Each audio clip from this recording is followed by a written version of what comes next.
Hello and welcome to my office online. I am your narrator, Ibrahim Job. Now today we want to look at how to use the clipboard in Microsoft Word. And looking at this one, we will be looking at how to copy, how to paste, how to move, and how to use format painter. So before I go, let me give some formatting to this paragraph. Okay, I will keep the headings to be red, and then this one I'll make them bold and a bit bigger. Okay, I'll make them bold and then a bit bigger. Good.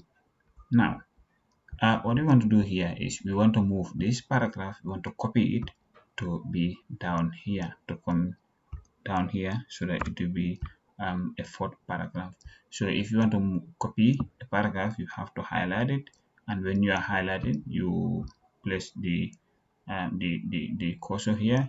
You can hold shift and then control, you move down and then it will all be selected. Or you can also use the mouse to drag, you click on right and hold it, then you move, so it will be highlighted. Then you click on copy and then you come to where you want to paste it, you click on paste, it is there.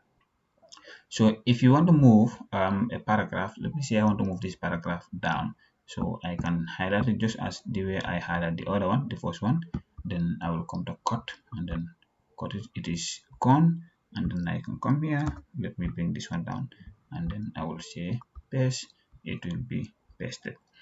Okay, so if I also want this paragraph in the middle here to look like this paragraph, I can highlight any part of this paragraph here, and then I will come and click on format painter. Then I will come and stand here. You can see the small brush showing that it is going to give a paint of the highlighted paragraph or the highlighted word.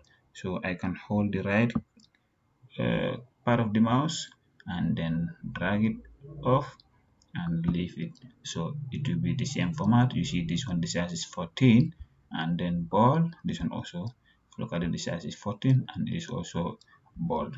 So using the clipboard is pretty easy, right? You can also check what type of what you have on your clipboard by clicking on this arrow here, and then you will see these are the things you have copied in your queue, and you can also clear it so that it is no more there. Right now I want to say thank you for your time and consider subscribing if our video benefits you. Goodbye.